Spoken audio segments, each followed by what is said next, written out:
Welcome to the operating guide for the Pulsar 3D Suction Blast Cabinet. This video is the second of a two-part series. It outlines how to begin operating the Pulsar 3D, while video 1 outlines how to set up the cabinet. This video covers blasting with the cabinet, adjusting the controls during blasting. Note that this video is not a replacement for reading the Pulsar 3D Suction Blast Cabinet Operations Manual, which should be read in full by anyone who uses the cabinet. Failure to comply with the instructions in the operations manual can result in severe injury or even death. Blasting with the cabinet. After loading media, slowly open the air valve on the air supply hose to the cabinet. Plumbing designs vary. The compressed air valve may look different at your location. Check for air leaks on the initial startup and periodically thereafter. Adjust the pulse pressure regulator to 60 psi and then adjust it as needed. The regulator is located in the piping behind the cabinet. Adjust the pilot pressure regulator to the required blast pressure. The regulator is located on the front right leg of the cabinet. Turn on the lights and exhauster. The on-off switch performs both functions. Load parts or part. Close the cabinet door and latch securely.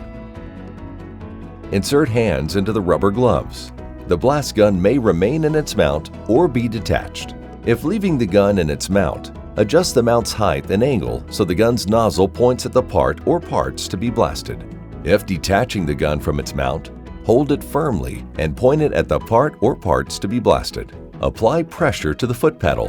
Blasting begins almost immediately. Blasting technique is similar to spray painting technique. Smooth, continuous strokes are usually most effective. The distance from the part affects the size of the blast pattern. Under normal conditions, hold the gun approximately 3 to 6 inches from the surface of the part.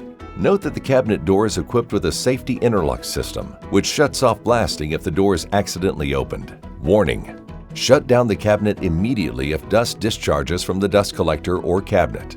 Make sure the dust collector filter is correctly installed and not worn or damaged. Always close the reclaimer and dust collector doors before blasting and keep them closed during the blasting operation. Do not operate the foot pedal unless the cabinet door is closed and securely latched. Always use blast gloves. Whenever possible, avoid holding small parts that would require blasting into the glove. To prevent frosting of the view window, avoid pointing the blast nozzle toward it. Completing the blasting operation. Remove pressure from the foot pedal. Keep the door closed and the exhauster running until the cabinet is clear of all airborne dust. Open the cabinet door and remove the part or parts. If you are finished blasting, bleed the air supply line and drain the compressed air filter and the dust collector pulse reservoir. Switch off the lights and exhauster. Adjusting the controls during blasting. Adjusting the dust collector's pulse pressure. The dust collector filter cartridge is pulsed each time the foot pedal is pressed or released. The pulse pressure regulator enables an operator to adjust the pressure of the dust collector's pulse. The regulator is located in the piping behind the cabinet. To adjust the pressure, unlock the knob by pulling it out and turning it clockwise to increase pressure or counterclockwise to decrease pressure. After pressure is set, push the knob in to lock it and maintain the setting. Adjust the pulse pressure regulator to 60 psi. However, only adjust the pulse pressure if the filter cartridge has been properly seasoned. Pulsing unseasoned cartridges can cause premature cartridge failure or decrease the efficiency of the dust collector. Prolonged periods of blasting or dusty conditions may require the cartridge to be pulsed during the blasting process. Adjusting blast pressure with the pilot regulator. The pilot regulator enables an operator to adjust blasting pressure while blasting. The regulator is located on the front right leg of the cabinet. The maximum recommended pressure is 80 psi. Lower pressure may be used for delicate work. Higher pressure may cause dust or media to escape from the cabinet. To adjust pressure, unlock the knob by pulling it out and turn it clockwise to increase pressure or counterclockwise to decrease pressure. Push the knob in to lock it to maintain the setting. Pressure may drop slightly from closed line pressure when blasting starts. If the operator is holding a part off the grate, static electricity could build up in the part if it's not grounded to the grate, which could then cause static shocks. As a precaution, ground the part to the grate. Adjusting the air jet. Thread the air jet 4.5 to 5 full turns into the gun body. Doing so will leave 3.5 to 4 threads exposed past the lock nut. Tighten the lock nut to maintain the setting. Adjusting reclaimer storage with the door slide. Begin with the slide closed. Lowering the door slide will remove more fines. Raising it will remove fewer fines, but retain more media.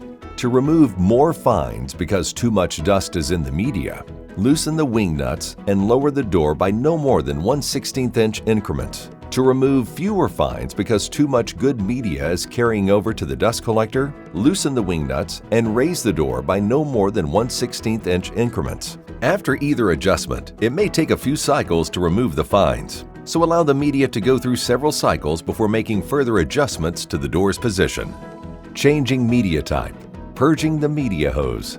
Remove the reclaimer plug and drain the current media. With the plug still removed, turn on the exhauster, grasp the gun, press the foot pedal, and use the gun to blow off the cabinet interior until the air from the gun and the cabinet are clear. This process purges the media hose of media. Turn off the exhauster and replace the plug.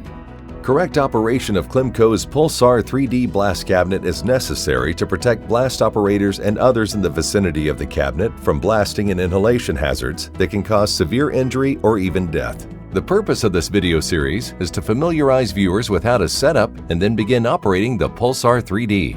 However, this video series is not a replacement for reading the Pulsar 3D operations manual, which should be read in full by anyone who uses this machine.